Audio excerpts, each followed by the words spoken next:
السلام عليكم، نتمنى تكونوا كاملين بخير وعلى خير. في هذا الفيديو ان شاء الله غادي نصاوب معكم واحد لا طاغطو شوكولا كتجي رائعه. تبعوا معايا الطريقه، نبداو على بركه الله.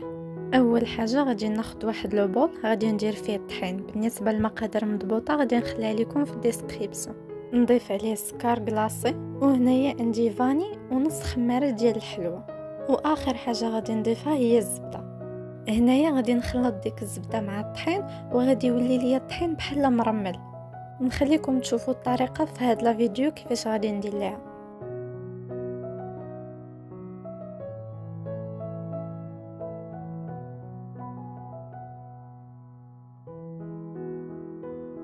هنايا من مور ما صافي ترمل ليا داك الطحين غادي نزيد عليه بيضه صافي وغادي نجمع بها الخليط. وانا كنجمع الخليط ما بغاش يتجمع ليا بيضه الصراحه، زدت بيضه اخرى وزدت عليهم معلقه ديال الطحين، هكا تجمعات ليا العجينه. يعني في المجموع 2 بيضات ومعلقه ديال الطحين اخرى. كيف ما كتشوفوا معايا هكا كيكون العجين ديال لاطاغط ما كيكونش قاصح بزاف وما كيكونش خفيف. صافي هنايا غادي نديرها في واحد الكيس بلاستيكي وغادي ندخلها للثلاجه لمده نص ساعه. هنايا من مور ما دازت نص ساعه غادي نخرج العجين ديالي من الثلاجه وغادي نرش البلاصه اللي غادي نخدم فيها بشويه ديال الطحين، ومن بعد غادي نقسمها. غادي ناخذ واحد الطريف صغير لان هذاك الطريف الصغير غادي نتفرتو هو اللي غادي نديرو من فوق لاطاغط. صافي هنايا غادي ناخذ اللاك ديالي وغادي نحاول نقاد ديك لاطاغط مزيان، نسرحها مزيان. وضروري غادي ديروها على عبار ديال داك المول اللي غادي تخدموا فيه نتوما. كما كتشوفوا معايا انا درتها هنايا في المول، هذا هو المول اللي خدمت به وقديتها من الجناب. ودابا غادي نثقبها شويه بفرشاط. ودابا غادي ندوز نصايب معكم الخليط اللي غادي ندير فيها. بالنسبه للخليط غادي نحتاج بيضه، نزيد عليها السكر سنيده، وهنايا غادي نزيد 3 المعالق كبار ديال لا كريم باتيسير ديال الشوكولا. بالنسبه اللي ما عندوش يقدر يستعمل مايزينا مع الكاكاو. صافي هنايا غادي نخلط دوك المكونات مزيان وغادي نبقى نضيف الحليب بشويه بشويه. بالنسبه لشحال احتاجيت ديال الحليب، هنايا احتاجيت نص سيترو زائد كاس، يعني في المجموع 600 مليلتر. صافي غادي نخلط هادشي كامل مزيان على البارد. عاد من موراها غادي نديرهم فوق البوطه. اللي ديروهم فوق البوطه ضروري من التحريك باش هذيك لا كريم باتيسير وشوكولا ما كتلصقش لكم في الكاسرونه لتحت.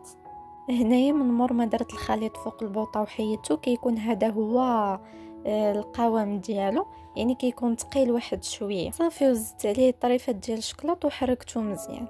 قبيله فاش تقبتها بالفورشيط راه دخلتها للثلاجه لمده نص ساعه.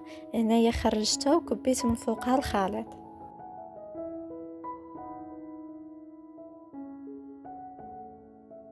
غادي ناخذ واحد سباتول وغادي نحاول نقادو مزيان من الجناب.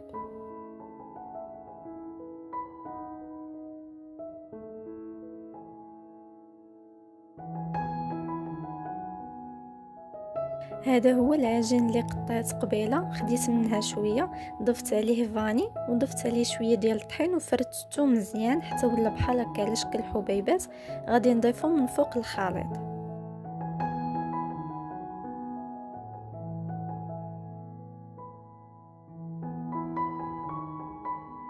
غادي ندخلها للفران طيب. غادي نشعل عليها عافيه مهيله، يعني 180 درجه، وغادي نشعل الفران غير من التحت ماشي من الفوق، حتى غادي تخليوها طيب. عندكم تغفلوا ليها لانها دغيا كطيب ودغيا كتحرق من الفوق. من مور ما تخرجوها من الفران وتسوقوها غادي تدخلوها للثلاجه لمده ديال ساعه بحال هكاك باش هذاك الخليط كيشد فراسو ما كيبقاش سايح. صافي هنايا خرجتها كيف ما كتشوفوا معايا راه حتى انا تحمرات ليا شويه من الفوق، ولكن ما عندي ما ندير. غادي نزوقها بشويه ديال السكر كلاصي. التزيين كيبقى اختياري، تقدروا تخليوها بحال هكاك، تقدروا ديروا ليها بحال كي درت لها انا شويه سكر كلاصي من الفوق. هنايا قطعت واحد الطريف باش نوريكم كيفاش كتجي من التحت. راه واخا هكاك راه ما تحمراتش ليا من التحت غير من الفوق. نتمنى انكم تجربوها، راه كتجي رائعه. نتلاقاكم فيديو اخر ان شاء الله.